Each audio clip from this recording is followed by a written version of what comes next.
The woodworking industry is very difficult to survive in, especially if you want to build high-end quality furniture that's going to last through generations. The amount that you need to charge for the skilled labor that it takes to create these products is not really valued in today's society, at least not at first.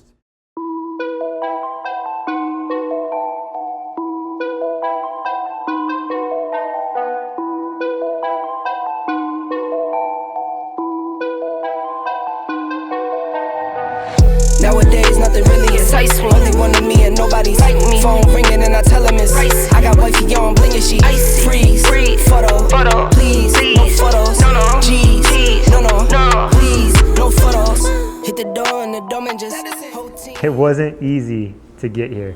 And the biggest thing that was holding me down personally is my own self-doubt. My uncertainties that I had on where I should be spending my time and what I should be doing, and if this is ever going to get to a level where I can actually sustain a living and support a family, right? So that's what we're all trying to do what we love. That's why we're doing this, and sustain a living and provide for our families. And that's a lot easier said than done in this industry. So I'll break this down into a few parts, and then I got a little story for you. The first thing I would say that is probably the most important, in my opinion, is you need to know yourself, what you're capable of, and understand where your time is best spent. This is something that I've struggled with a lot, but I'm constantly reevaluating. I've talked about that a bit in my Instagram posts and some of my past videos, where I kind of wear many hats. I do a lot of different things, and I obviously started out alone and I slowly grew, and now we have a couple employees, but you have to know and understand where your time is best spent. A lot of that comes down to who your staff is or who you have working for you at the time. As you start to get new people and the old people, cycle through, you need to evaluate their strengths, and then you need to fill in those voids, right? Because you need to be able to put yourself in the position where your business can be the most sustainable. So sometimes that means I'm running the CNC. Sometimes that means I'm doing joinery and building furniture. Sometimes that means I'm focusing more on social media. Sometimes that means that I'm out getting jobs and bidding jobs. Sometimes that means that I'm putting together estimates and plans. Sometimes it means I'm designing and putting together a different avenue for the future of the company. There's all these different little aspects and pockets where we fit in. Sometimes I'm metal fabricating. If I don't have anybody on staff that knows how to weld, guess what? I'm welding that week, right? So let's say you really want to build this piece of furniture, you're really excited about it, you designed it, but you have a good builder in the shop, but you don't have a good welder, or you don't have somebody who understands how to do CAD and CAM, or you don't have anybody who can sell a job. I know it's hard, but some of those things that are more fun for you to do that you want to pursue, you got to let go of those sometimes and know your place, know your strengths to keep your shop surviving. That's the number one thing that I would say is really important to understand and execute in this. So the next thing that I want to talk about is the importance to stay true to yourself. It might sound gimmicky, it might sound stupid, but it is incredibly important because of this reason. I am at a level now where people come to me for the exact type of work that I want to be doing. And it didn't start out that way, believe me, it didn't. I was approached to do all kinds of work that I didn't want to do. It didn't represent me. It wasn't what I was about or what I was trying to do or what I was excited about. So I turned away those jobs. And I guess the best way that you can be in a position to do that is by having another job or some other way of sustaining your living while you build up to what you're trying to accomplish.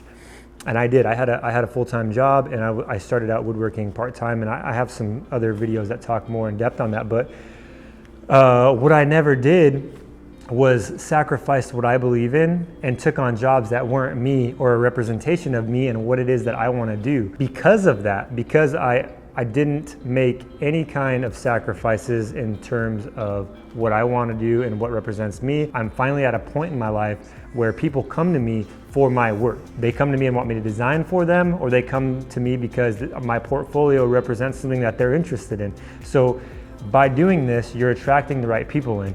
If you decide that you're gonna take on this job just to pay the bills, or you're gonna take on that job because it's not exactly what you're into.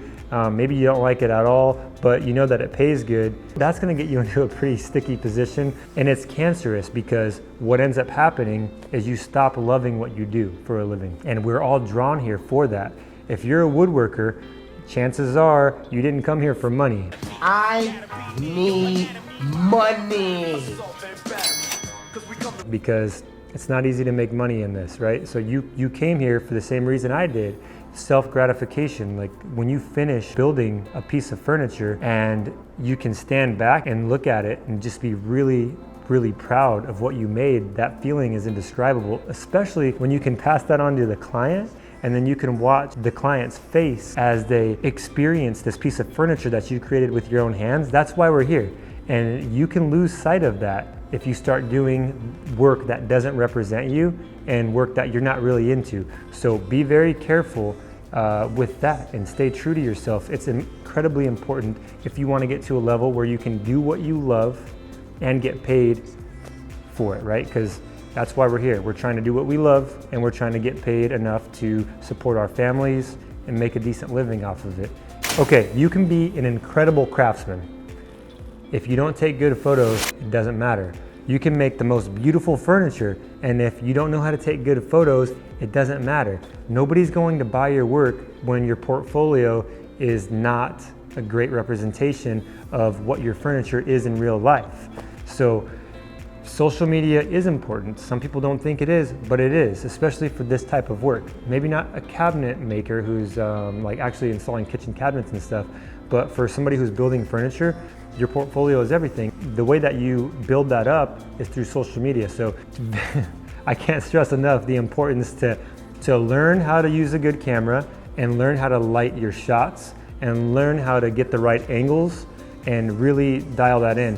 I love sharing these tips with you guys because I don't feel like I'm sharing information with people who are going to be direct competitors with me, because what I've noticed across the board in any trade is that when we start to share all these little secrets, everybody grows as a whole and everybody gets better as a whole. So we as a community are getting better together at everything. Here's a perfect example of that. The way that I lit this scene, I have a key light, I have a fill light, I have a backlight, and I have another light to hit shadows. I got 4 lights going on right here.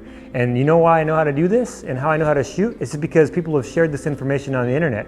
Otherwise, I would have had to go take a class. So by doing that, it's allowed me to get better and step my production game up.